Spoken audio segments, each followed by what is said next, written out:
मुलांनो, एकदा एका मोठ्या नदीमध्ये एक जोडपं राहायचं. जोडपं म्हणजे नवरा बायको. पण माणसांचं नाही बरं का, मगरींचं.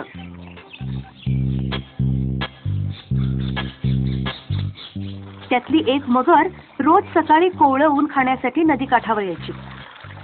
त्या नदीच्या काठी आंब्याची खूप झाडं होती. एकदा काय झालं, आंब्याच्या मोसमात सगळ्या झाडांना भरपूर लाल लाल पिवळे पिवळे असे आंबे लागले होते. ते आंबे खाण्यासाठी एक माकड सुद्धा नेहमी तिकडे यायला लागलं. माकड आणि मगर रोज एकमेकांकडे बघायचे.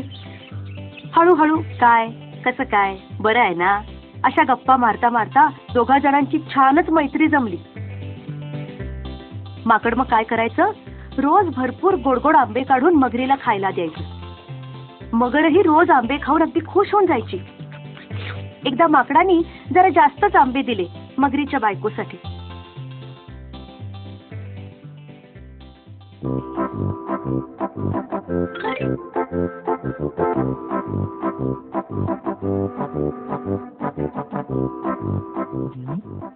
मगरीची बायको ती गोड आंब्याची भेट खाऊन अगदी खुश होऊन गेली. पण ती एकदम दुष्ट होती.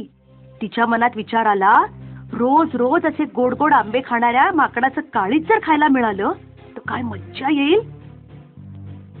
ताबडतोब तिने ती गोष्ट आपल्या नवऱ्याला सांगितली. तो चांगलाच रागावला. मूर्खे, ते माकड माझा चांगला दोस्त आहे, त्याच्याविषयी असा वाईट विचार करशील तर खबरदार.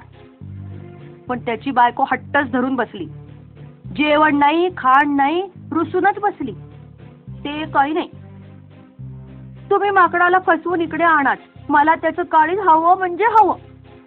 शेवटी नवरोबानं बायकोच्या हट्टापुढे हार मानली आणि मोठ्या दुःखी मनाने तो नदी काठावर आला. त्याला आता माकडाशी खोटं बोलणं भाग होतं ना. खरं सांगून माकड थोडंच घरी आलं असतं त्याच्या. मगर माकडाला म्हणाली, माकड भाऊ, माझी बायको तुम्ही पाठवलेल्या आंब्याच्या भेटीने अगदी खुश होऊन गेलीये. तिने तुम्हाला आता आमच्या घरी बोलावलंय. आमचा पाहुणचार घेण्यासाठी चलावं बरं. माकड काय, मेजवानी मिळणार म्हटल्यावर एका पायावर तयार झालं.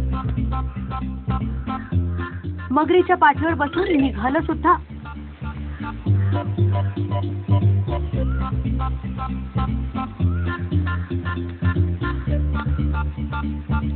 पाण्यामध्ये अर्धा प्रवास झाल्यावर मात्र मगरीला राहवलं नाही.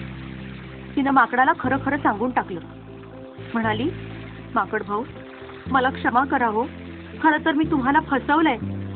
तुम्हाला जेवायला म्हणून बोलवायचं आणि ठार मारून तुमचं गोडगोड काळीच फस्त करायचं असा माझ्या बायकोचा दुष्ट बेत आहे. काय करू हो, माझं ऐकतच नाहीये ती. हे ऐकल्याबरोबर माकडाला खूप भीतीच वाटली. पण मुलांनो, ते माकड खूप हुशार होतं बरं का. ते घाबरलं बिबरलं नाही. ते म्हणालं, आत्तीच्या एवढीच गोष्ट आहे होय, अरे मग मला आधी नाही का सांगायचं. मगरही आश्चर्यचकित झाली. का का का बुवा? आम्ही माकडं आमची काळजं झाडावर टांगून ठेवतो, बरोबर घेऊन फिरत नाही काही. चल चल चल, मला पुन्हा पाण्याबाहेर घेऊन चल बरं काठावर.